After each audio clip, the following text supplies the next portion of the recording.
Tony, can you still hear me? I can. Perfect. All right, now that we are recording, I'm going to go ahead and mute our phone. It would be great if you could do the same until it is your time to speak. Okay. All right, talk to you soon.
Hi, Tony. Just a reminder that we can hear you, so don't forget to mute your phone while we're waiting. Thank you. And for everyone else who's on the line, we'll be starting in just about 10 minutes.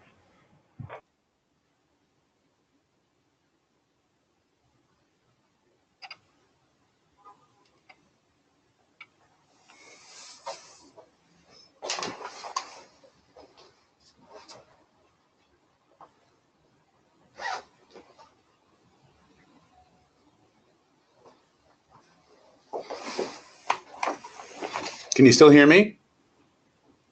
Yes.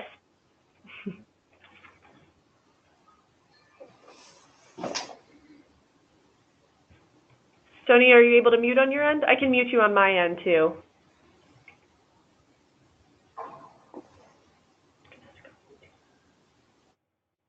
Oh, he's muted.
Hi, everyone. We'll get started in just a few minutes. Thanks.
Hi, we're giving other folks a bit more time to log in. We'll start in about another minute.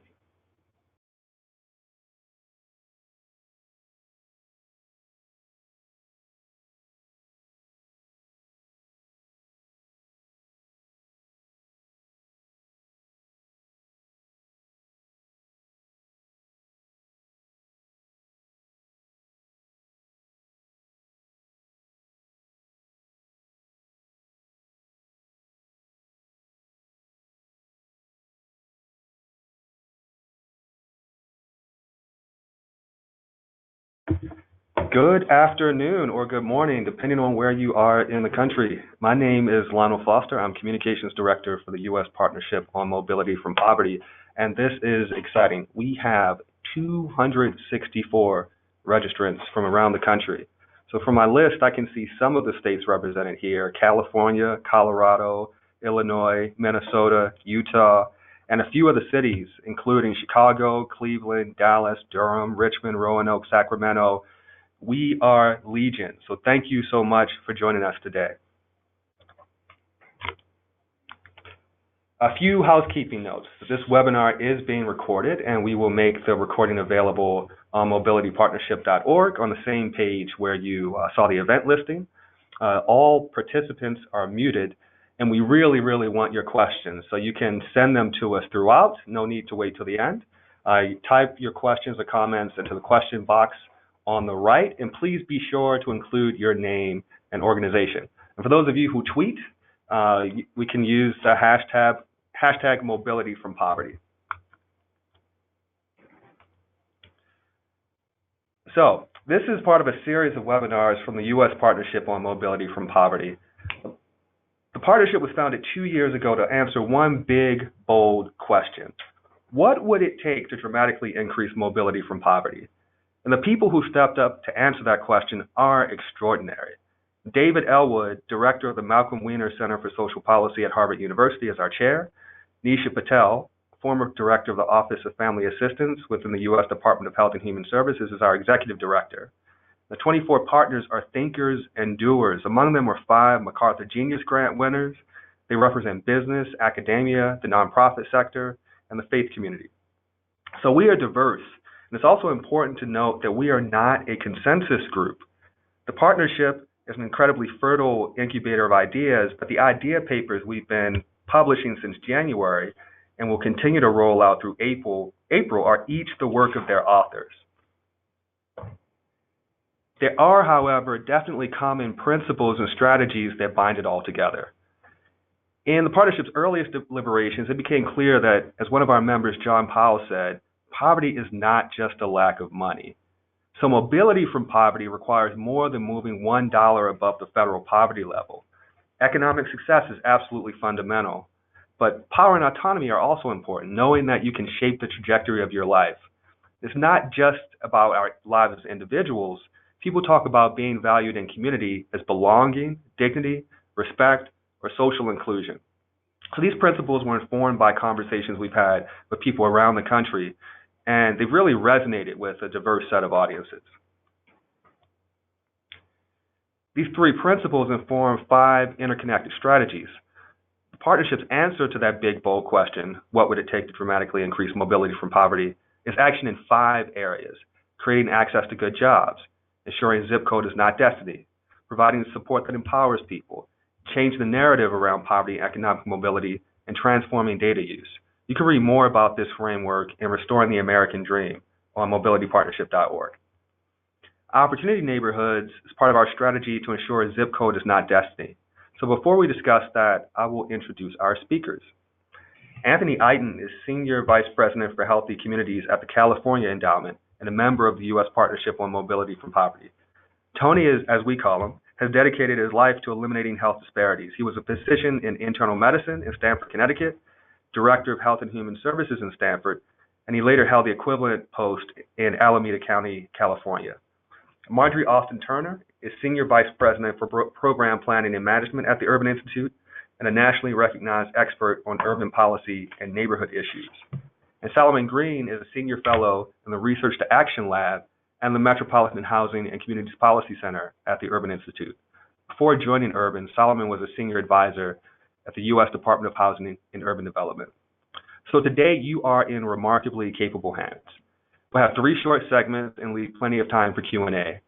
Marge will talk about why a place-conscious approach has to be part of a larger effort to boost mobility from poverty. Solomon will explain the opportunity neighborhoods idea for ensuring equitable regional planning. And Tony will talk about what it takes to change conditions on the ground, drawing insights from his experience working in a number of communities. So I'll turn it over to Marge. Thanks, Lionel, and thanks to everybody for joining us today.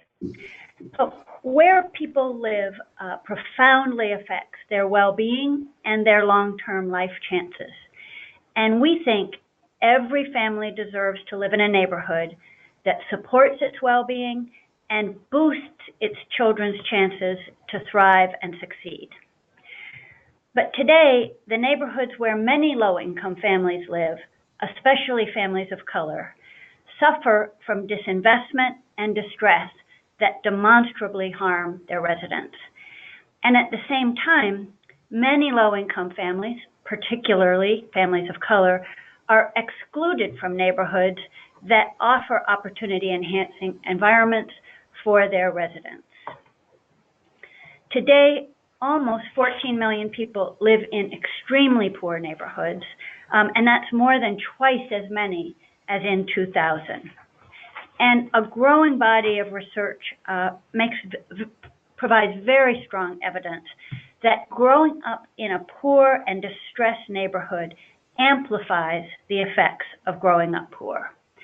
And that body of evidence includes some recent findings by Raj Chetty, who's a member of the partnership, that really reinforces the impact of where you live as a child on your life chances in adulthood. So the differences in neighborhood quality and opportunity that we see today are not the result of unfettered housing market operations, of people's free choices, or of some kind of natural sorting mechanisms. Instead, over many decades, the United States built separate and unequal neighborhoods through public policy and through institutional practices. Racially discriminatory market practices and exclusionary land use policies have blocked low-income families and families of color from the communities that offer safety and good schools and a healthy environment and easy access to jobs. And at the same time, many of the neighborhoods where housing is more affordable and where low-income people and people of color have been constrained to live, those neighborhoods have been starved of capital, both by public sector institutions and by private sector businesses, leaving them with failing schools, inadequate services, physical and environmental blight, and high levels of crime and violence. This history began early in the 20th century as a story of racial prejudice and segregation, in which public and private actors explicitly built separate and unequal neighborhoods for Black and white people. In more recent decades, racial segregation in most metros has been very slowly declining. It's a decline, but it's slow. And at the same time, both economic segregation and concentrated poverty are on the rise, trapping more low-income families in neighborhoods that lack the resources, the amenities, the access to capital, and the political and market power that most middle and high-income communities absolutely take for granted. And at the same time, gentrification pressures in some markets threaten to displace lower-income families, very often immigrants and people of color, from urban neighborhoods that were previously distressed but that are now seeing renewed investment and improving amenities. So what can we do about it? So beginning with the settlement houses of the late 19th century, practitioners and policymakers have worked to tackle the challenges of concentrated poverty and neighborhood distress through an evolving set of strategies that are very often called place-based strategies. And a recent review of really rigorous research on the impacts of major place-based policy interventions comes to the conclusion that they have achieved some incremental gains, but that few were truly transformative. The evidence suggests that getting to real transformation requires a very long-term process and a process that goes beyond investments in the distressed neighborhoods themselves to tackle larger policies, larger systems at the city and regional level that helped create neighborhood disparities and now sustain them. So we call this kind of larger, longer-term process a place-conscious strategy as opposed to a place-based strategy. And a place-conscious strategy does invest in distressed neighborhoods so that they can become springboards to mobility for their residents. And that investment can include restoring opportunities within the neighborhood. It can also include connections for residents of the neighborhood to opportunities in the larger city and the region. But a place-conscious strategy goes farther.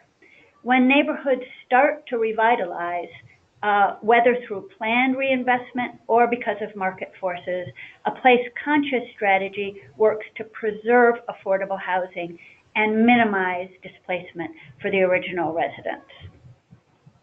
And a place-conscious strategy makes more affordable housing available in opportunity-rich neighborhoods. So families aren't locked out based on their income, their skin color, or their country of origin. And that can include helping families who have housing subsidies use those subsidies in a high opportunity neighborhood. It can include building or acquiring more subsidized housing in those neighborhoods. And it can also include changes to the zoning and regulatory system to incentivize the private market to build more affordable housing in those places.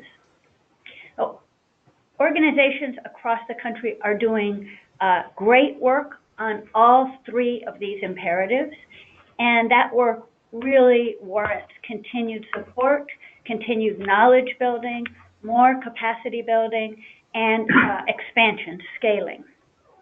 But we think the evidence is pretty strong that investing neighborhood by neighborhood or family by family won't achieve lasting impacts that are really commensurate with the scale of the challenge we face if the underlying patterns of segregation and disinvestment and exclusion persist in the larger city or metro area. So we argue that we really have to go bigger to have the kind of impact we want to achieve our vision. And Solomon is going to explain what we're proposing. Great, thank you, Marge.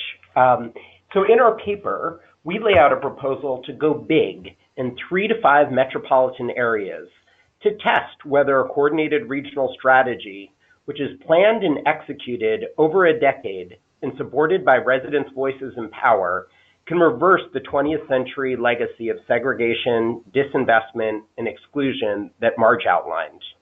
This proposal would require substantial investments in institutional capacity building, strategy development and execution, monitoring and continuous learning to achieve and sustain real progress in improving neighborhood quality and access to opportunity. Metros that participate in the opportunity planning process would commit to engage residents of low-income neighborhoods and low-income people across the region to undertake a data-driven and participatory planning process to identify and address place-based barriers to opportunity and develop and implement opportunity neighborhood plans that test place-conscious strategies along the 3 dimensions that Marge previewed. The opportunity neighborhood strategies will be tailored to each metro's circumstances, but we've identified 6 key building blocks necessary to transform the geography of opportunity for low-income families. The first is to adopt a regional approach. Regional collaboration can close some gaps in resources and capacity that limit individual jurisdictions' ability to address growing needs. A focus on a single distressed neighborhood or even a single city within a region is likely to miss the larger dynamics or effects that policies outside the jurisdiction have on locational choices for low-income families. We also believe that adopting a regional lens to understanding barriers to opportunity and the resources available to overcome them can encourage collaboration across jurisdictional boundaries and a sense of regional shared fate. Second, the strategy should include a portfolio of place-conscious strategies and policy reforms that respond to local needs and market dynamics. Marge previewed the 3 elements of a place-conscious approach. In the context of developing opportunity neighborhood plans, this would mean that in some neighborhoods, regions would need to prioritize restoring access to opportunity through investments in strong civic institutions, high-performing schools, access to financial services, and community-based economic development. In others, it will involve preserving and expanding affordable housing and other measures that prevent displacement ensure that existing residents will benefit from new opportunities. In still others, it will focus on improving access to high opportunity neighborhoods for all people through residential mobility programs, regional siting of affordable housing, and reliable access to affordable transportation. We anticipate that most regional opportunity plans will involve a mix of these strategies. And in a moment, Tony will describe what a place-conscious approach looks like in practice. Third, opportunity plans will support resident empowerment as leaders. Residents of neighborhoods suffering from disinvestment and distress must play a leading role in designing solutions and engaging their fellow community members. Strengthening residents' voices and power will not only help organizations and partners identify where pathways to opportunity are blocked and why, but also create ongoing mechanisms for accountability in overcoming these barriers. Importantly, we also envision deep engagement with residents of suburban or opportunity-rich neighborhoods in the planning process, because we see the need to recruit diverse champions for intentional strategies to unwind exclusionary practices in areas like land use, transportation, and school financing. Fourth, these investments should strengthen the institutional capacities of local organizations working to support mobility from poverty at the neighborhood, city, and regional scales. Community-based organizations will be essential in ensuring meaningful engagement with residents in supporting ownership of revitalization plans and processes.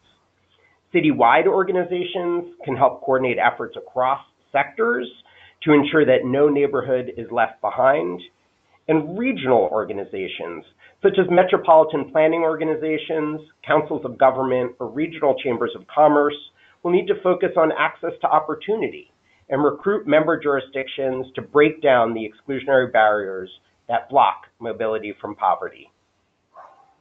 Fifth, the investment should support the collection, use, and application of data and knowledge to support evidence-based decision-making, community engagement, and continuous learning. In a moment, I'll come back to our evaluation approach. Finally, the opportunity plans must explicitly confront racism. America's tragic history of slavery, racial violence, discrimination, and exclusion has produced not only today's patterns of neighborhood segregation and concentrated poverty, but also racist narratives about the inferiority of Black people. These narratives carry profound implications for people's belief about who belongs in their neighborhood and who deserves to be a member of their community. Unwinding the legacy of racial segregation and poverty concentration will require challenging and changing these destructive narratives. And Tony, in a minute, will talk about the importance of narrative change work and how it has played out in several California communities. But here, it is worth emphasizing that the proposal itself is aimed at narrative change. So it isn't just an input into success, but it is a crucial outcome. Narrowing neighborhood disparities and expanding people's choices about where to live can contribute to anti-racist narratives by creating more opportunities for white and Black people and all people of color to know each other as neighbors, and by restoring ladders of economic opportunity in neighborhoods where many people of color live. So what would success look like, and how would we measure it? Our paper proposes a concise set of high-level metrics that could be applied across participating metros to track and evaluate progress. We think it's important to both allow for customization, but we also want a standard set of metrics that allow us to compare progress across region. These metrics operationalize our proposal's starting premise that every family should be able to live in a neighborhood that supports its well-being and boosts its children's chances to thrive. To advance that goal, first, we develop a composite measure that can score every neighborhood based on how well it supports family well-being and boosts children's long-term success. And we base this measure on the best available research. We show here some of the neighborhood attributes we believe will be essential, and online we provide a research memo supporting the inclusion of these attributes. We would then evaluate success based on progress along two dimensions. First, more neighborhoods will score high, and fewer residential neighborhoods will have low composite scores. Second, and importantly, more low-income families and families of color will live in neighborhoods with high scores. These two metrics are essential and inseparable, both better neighborhoods and better access to high-scoring neighborhoods. Because a region could conceivably increase a share of opportunity-enhancing neighborhoods while continuing to exclude or displace low-income families and families of color from them. It is important to note that our neighborhood opportunity score would not include measures of resident income or race. It is designed to measure what a neighborhood offers its residents, not who lives in it. It does not assume that a neighborhood occupied by people with low incomes or people of color is by definition distressed, and it explicitly leaves open for local judgment the question of whether income mixing or racial and ethnic integration are necessarily to achieve the fundamental goal that every family should live in a neighborhood that supports its well-being and boosts its children's chances of success. All of the building blocks of our proposal are being explored with varying degrees of success in communities across the country. Tony is going to give some examples of how promising and inspiring that work is. What we think is new and potentially powerful about our proposal is that it would combine these elements at a regional scale and pursue them over a longer period to reverse the legacy of segregation, exclusion, and disinvestment. In addition, we think that supporting the development and implementation of this strategy in several regions will yield insights about what works and what it takes to achieve progress in different contexts, thereby influencing advocacy, practice, norms, and policies in other regions. I'm now going to turn it over to Tony to talk about lessons from doing place-conscious work at the ground level. Okay, good morning. Glad to have you all on the webinar. And so I imagine a lot of you are thinking, wow, this sounds like really, really huge. And I just want to tell you that it is. And fundamentally, we're talking about trying to restore the American dream. So I have a few minutes to give you just a little sample of what this work might look like on the ground, and try to offer some core principles that I think are critical to making this work authentic. I'm going to tell you a story that comes from an initiative of the California Endowment, which is called Building Healthy Communities. It's a 10-year, billion-dollar place-conscious initiative focused on improving health in some of the most challenged neighborhoods across the state of California. Okay, first slide. So this is a news release from the State Superintendent of Schools recently. And here he's heralding the fact that for a fifth year in a row, suspensions and expulsions across California have declined steadily. In fact, next slide. The level of decline has been unprecedented. We've seen almost a halving of suspensions and expulsions across California since 2011 and 12, including a decline of 49% for African Americans, 52% for Native Americans, 51% for Pacific Islanders, and 47% for Latinos. Next slide. And one more slide, please. And so the newspapers in 2011, 2012 were pointing to the crisis that was roiling across the state in school suspension and school discipline. And the question for us was, how do we change this headline? Next slide.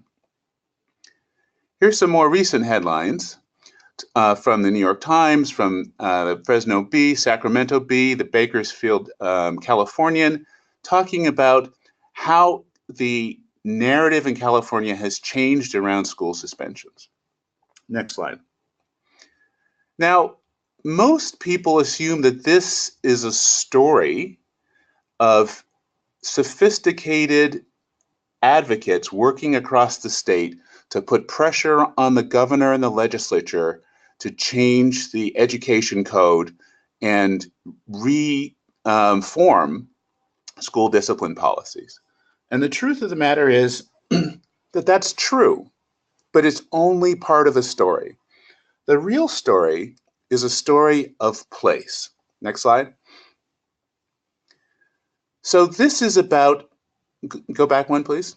This is about young students of color throughout the state in places like Fresno, Los Angeles, Long Beach, Oakland, who came together to challenge one of the core opportunity structures in their communities. Next slide. Let me tell you about Fresno, California, heart of the Central Valley. Next slide. In Fresno in 2010, a group of young Latino and African American students met with the California Endowment Board. And they met with us because they wanted to challenge us. They wanted us to understand that one of the core opportunity structures in their city was conspiring with another opportunity structure in their city to push them out and away from opportunity. Their school system and the criminal justice system were collaborating to create a school-to-prison pipeline, and it was disproportionately targeting African American, Latino, Native American, and Pacific Islander youth. This is a story about place. Next slide. Place-conscious practice requires, as Solomon and Margery talked about, this idea of restoring well-being and opportunity across the board in distressed communities. And when you look at distressed communities, you recognize that multiple systems are on life support. The health system, education system, housing, employment, transportation, recreation, you name it. Across the board, every system is struggling to do fundamental things like facilitate opportunity for young people. So when you adopt a place-conscious practice, you have to look at a social determinants approach which forces you to look at root causes. Next slide. So these young people in Fresno, they recognized that these key opportunity structures that they were dealing with on a day-to-day basis were colluding to deny them meaningful access to what we all recognize as the primary escalator of social and economic mobility in America, and that is in education.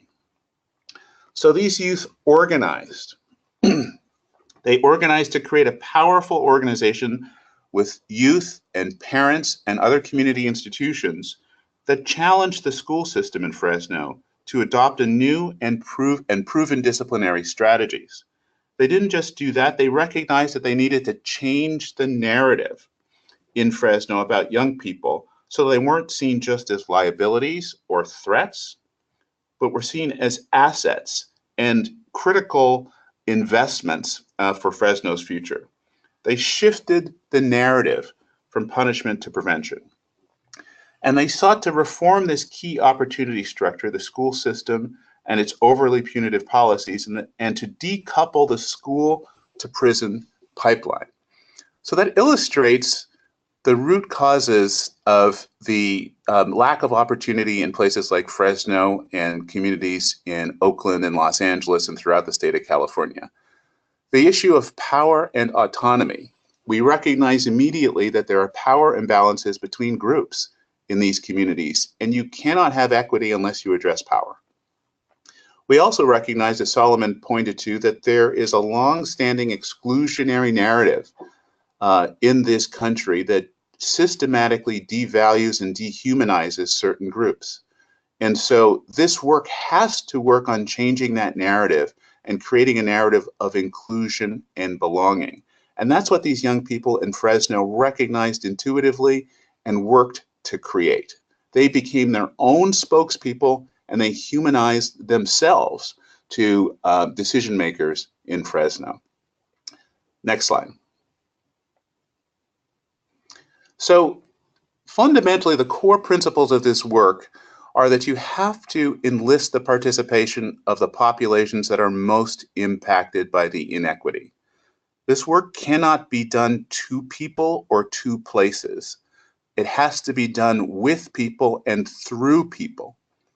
And that means that you have to engage people in essentially a political process. What Marge and Solomon described is essentially politics of exclusion that created the status quo that we're living with today. And if we want to undo that, we have to build social, political, and economic power in places like Fresno, in East Oakland, in South Los Angeles, in the Mississippi Delta, and throughout this country. And we have to work affirmatively to change the narrative about who belongs, who deserves opportunity, whose America is this? And finally, we have to recognize that social and economic mobility depend not on one silver bullet strategy, that there are interconnected and inextricably interwoven systems that shape the scaffolding for opportunity for young people and families throughout this country. And so if we're going to work in place, we have to work across systems. We have to work with health systems, with education, with criminal justice, with land use. All of these systems have to be at the table simultaneously. Now, I tried, because I only had a few minutes, to deconstruct a headline for you so that we understand that place-conscious work is policy work. It takes an issue and helps distill an approach that can work in not just one place, but across many places. Next slide. One of the things that building healthy communities has learned is that you can't just stay in place. You have to construct an infrastructure across places so that that work can create movement, and that movement can lead to the headlines that I showed at the beginning of this, which is a substantial reduction in suspensions and expulsions across the state of California. That is a story of place. Thank you.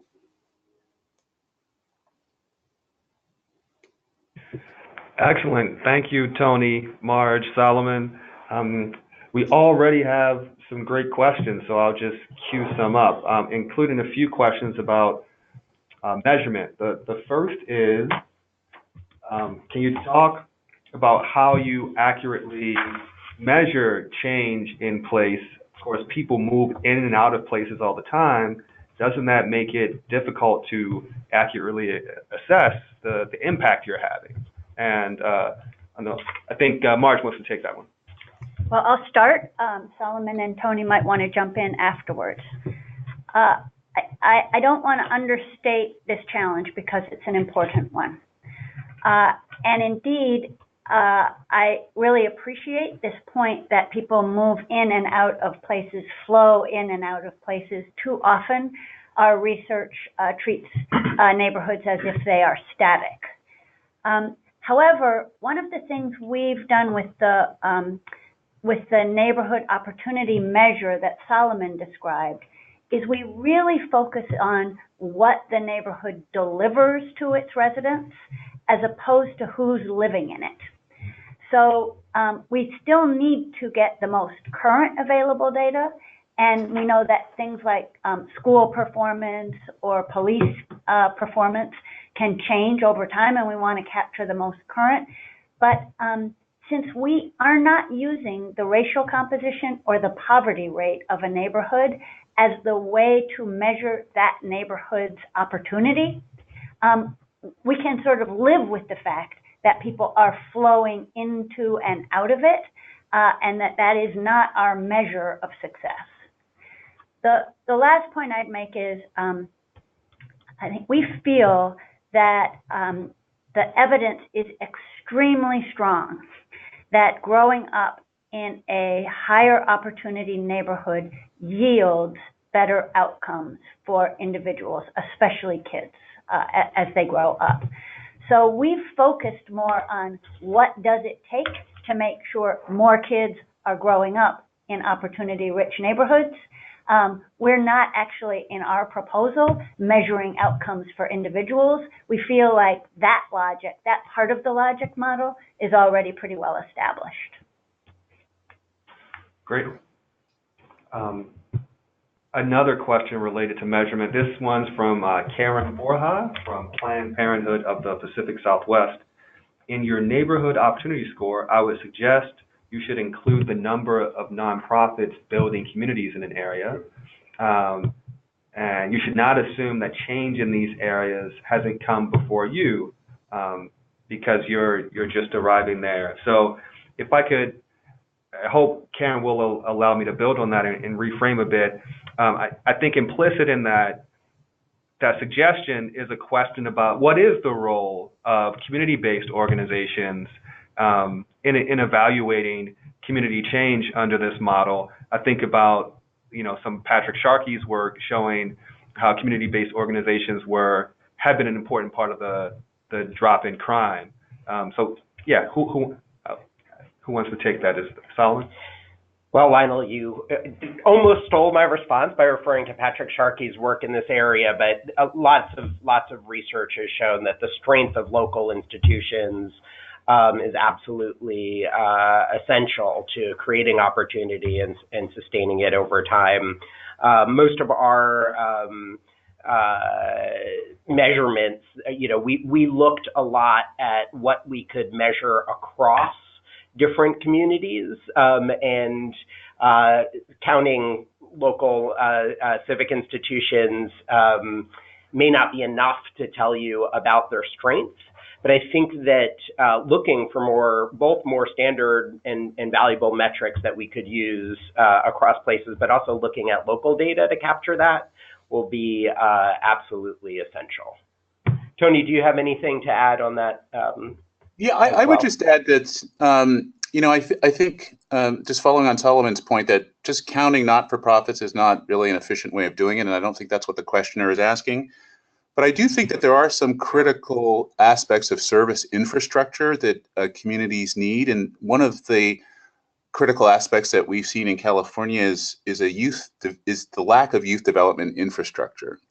So we find young people, particularly young people of color and low-income young people, struggle to find youth development opportunities. So after school in the summers, they're frequently finding themselves idle. And much of that infrastructure has eroded in California under this thing called Prop 13, but also across the country. And so we think that trying to measure the amount of infrastructure that supports young people to develop their skills, their leadership, and their talents is a critical measure for neighborhood opportunity. Yeah. I have another question. This one for Tony. Under the Opportunity Neighborhood Scheme, community voice is incredibly important. But, Tony, in your experience, when it really comes down to it, how do you ensure that you have communities going into the process who may not have as much power as they want and deserve? How do you ensure whatever power they develop, how do you ensure they keep that throughout the process? What is it that holds the process to account so that the people most in need of change actually continue to have a say? Yeah, I think that's a great question, and it's one of the biggest challenges of this work, because we don't really have in our democracy ways of supporting our democracy. Government doesn't pay for organizing. We've taken civics classes out of schools. We actively discourage people from participating by holding meetings during the day when people are at work or at times that they can't access them. We make voting difficult. So despite the fact that we live in a democracy, most of our systems actually try to undermine democracy at every opportunity they get. So the goal of this work is to essentially not just empower residents to participate once, but to create ongoing mechanisms for onboarding residents to be able to participate in essentially organized efforts to rebalance power in a community. And that unfortunately requires funding, and that funding can't just come from foundations. So So the challenge is figuring out not just, how to sustain the activity, but how do you sustain the activity in the face of active pushback from institutions against democracy. And so my sense is that you have to build within existing not-for-profit organizations that are primarily operating in a service modality. You have to build within them also a power-building muscle so that they understand that they can't just serve people, they actually have to organize them and help enlist them to change and transform existing systems. Yeah, thank you, Tony. I have a question here from Ashley Putnam with the Federal Reserve of Philadelphia. How do you plan to collaborate with existing neighborhood initiatives, in particular things like promise zones or other collective impact projects? So I'll take a first stab at that. We've received sort of considerable guidance and feedback already from folks working on the ground to implement all the components of this kind of work. And we really look forward to more input, more ideas and suggestions as our ideas about how this kind of strategy might be put into action as our ideas develop. We are sort of actively reaching out now to talk with potential partners about what this kind of work might look like in some actual places. And I think our feeling is that some places have already started some elements of this work, either in some neighborhoods or in a city or perhaps even through some regional conversations, and that some of them might really be ready to take a next big step on this kind of ambitious approach, while others will say, looks interesting, we'd like to be part of learning more about what this kind of work takes. So we're very much in a still listening and learning, and also beginning to think together about possible ways of putting these ideas into action. Great. I have another question here from Janine Estridge. She writes, how do you envision the, quote, regional approach for regions that are rural? Appalachia, the Delta, et cetera, need a place-conscious approach as much or more than other areas, considering the lack of infrastructure, amenities like broadband, and other organizing mechanisms inhibit the distribution of power.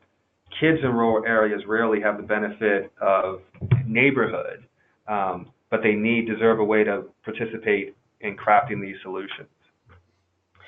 Yeah, so thank you for that question, and I will provide a very candid response, which is we tried to craft a proposal that addressed both metropolitan dynamics and dynamics in rural areas, and found it very difficult to do so for a couple of reasons.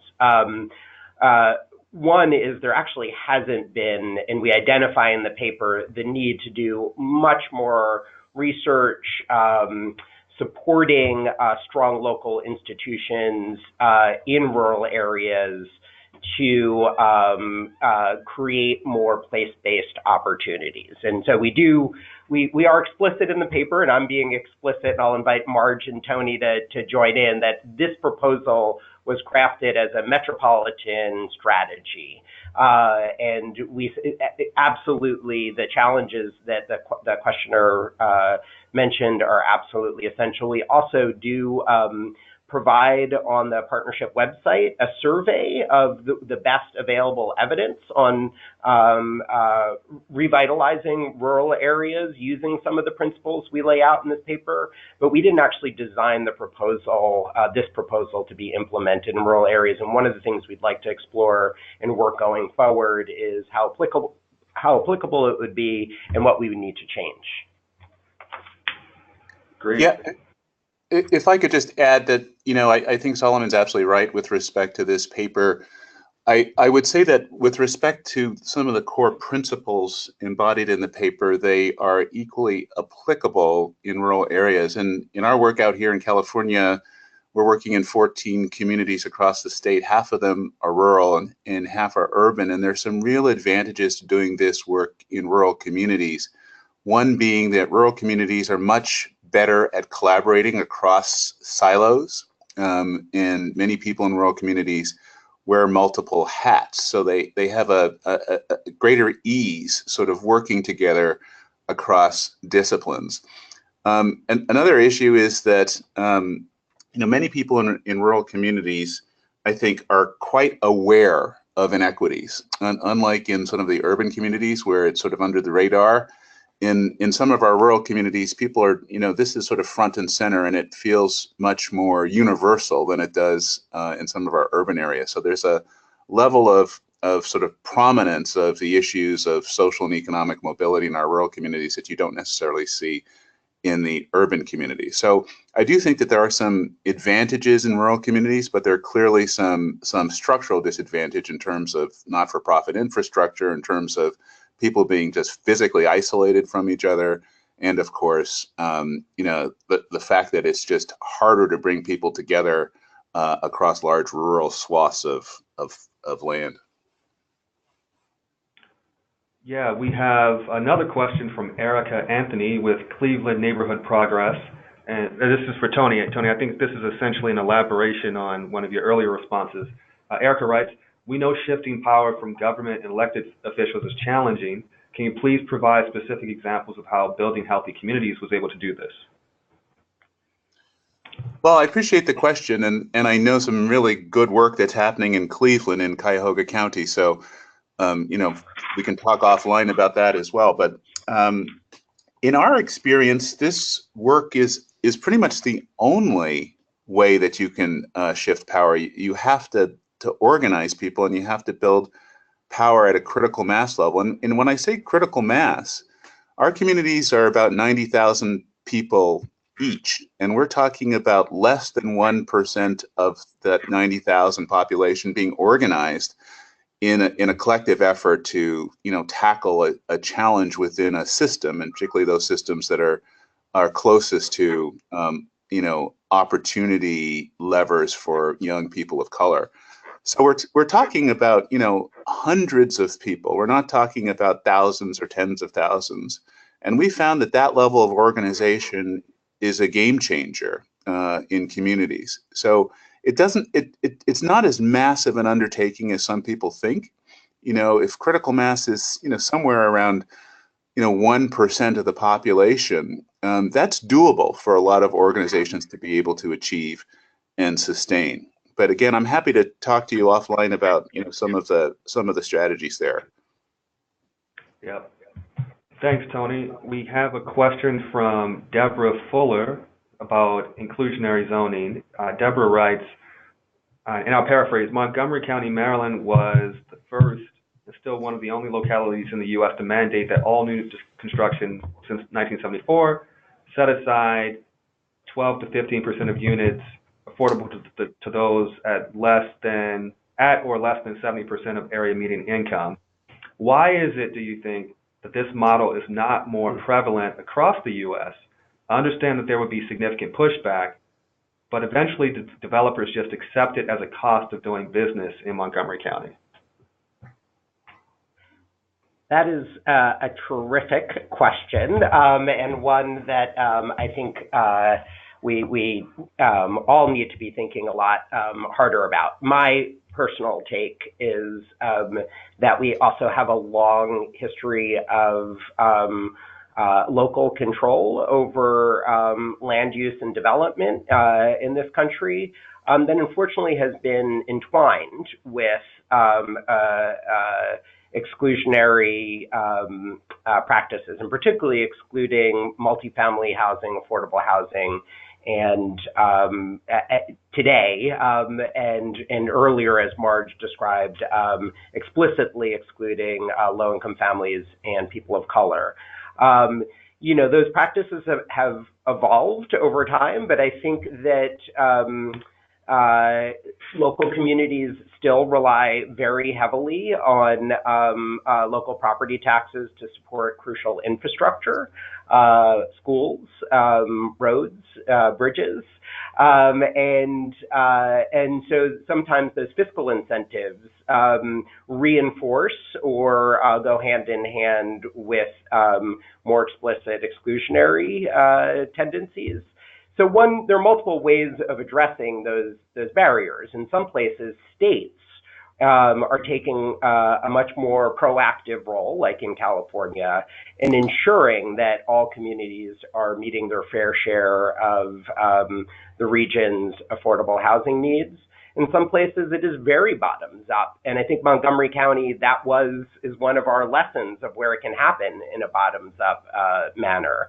And then in some places, frankly, they have been so resistant that it takes a court order or it takes federal intervention through enforcement of the Fair Housing Act to break down those exclusionary barriers, to promote more inclusionary policies like we see in Montgomery County. I will say that, for me, that is one of the reasons why this year is the 50th anniversary of the Fair Housing Act. And the Montgomery County example reminds us of how important, I think, the ongoing struggle to remove those exclusionary barriers is. And in my opinion, the important role that the federal government needs to continue to play in achieving those goals. Great. So I think we have time for maybe 2 or 3 more questions. Is that right? Okay. We've got a question from Carolyn Barodolu. She writes, how do you rebalance power in a community when you are also faced with gentrification? And I would add as an addendum to that, I imagine keeping communities that are improving still accessible to people with lower incomes is one of the goals of the proposal. So. Indeed. So I'll be glad to start, but I think Solomon and Tony are going to want to jump in. So the issue of gentrification is one of the issues that drives our argument that we really need to think about portfolio strategies in a region that tackle reinvestment, preservation, and inclusion at the same time. I think another key principle is to try to get ahead of gentrification as much as possible, to anticipate it, and therefore to do the preservation and the community building and organizing necessary to protect the interests of the original residents before it's too late. I once heard Angela Glover Blackwell of PolicyLink make a really terrific argument that when you start a neighborhood revitalization effort, no matter how dire the circumstances seem at the outset, you have to completely believe you're going to succeed and therefore prepare from the beginning to preserve affordability before you succeed faster than you anticipate and it's too late. But I think the challenges of success on this part of a place-conscious strategy, like the determinants of success on others, involve other things we've talked about. Tony's point that politics is central to this undertaking, small p politics, the importance of really involving residents from the beginning and hearing their voices about what's happening in the neighborhood and what's important, and taking a regional approach so that you're not just trying to deal with one neighborhood in the context of sweeping market changes. Yeah, great. Go ahead, Tony. Yeah, I would just add quickly, I ditto everything that Margery said. That the question is a great question, and it's a central challenge really of place conscious work. I think that the power is really the only way to create a hedge against kind of wanton gentrification. And, quite simply, one of the primary mechanisms by which capitalism exerts its power is through the control of property. And in order to sort of put some sort of brake on that unfettered capitalistic control of property, and I think capitalism should be checked in this regard, is through essentially policy. And so by building power to essentially shift policy locally, to give more control to people who live in communities about how those communities develop. And, trying to answer that question of who decides what the community looks like, who decides what kind of future that community is seeking, is a critical question. And the only way to essentially give voice to the residents that live in that community is to organize them to build their power so that they can exercise that power through the local political system to put checks on unfettered, exploitation of property. I don't know any other way to do this, but it's fundamentally it is the question, and I agree with Angela Glover Blackwell that you have to start factoring in these questions immediately when you think about doing place conscious work. Thanks, Tony, and thanks to everyone who joined us today. That went fast. We are nearly at time. So just a few closing notes. So what's next? We'll have more webinars. The next one on the books is March 15th on opening mobility pathways by closing the financial services gap. And for anyone interested in rural communities, as one of our questioners was earlier, one of the speakers for that webinar and one of the co-authors of that paper is Bill Bynum with Hope Enterprise Corporation, based in the Mississippi Delta. So Bill is fantastic. And there will be other webinars to be announced. You can keep in touch with us at mobilitypartnership@urban.org. And if you'd like to receive the latest news and ideas from the partnership in your inbox, please go to our website, mobilitypartnership.org. And at the top of the page, you'll find a link to sign up for our newsletter. So we're releasing things pretty much on a weekly basis between now and April. Once again, thank you so much. This has been fantastic, and I hope you learned a lot. You will get an email after this with a link to the recording. Take care.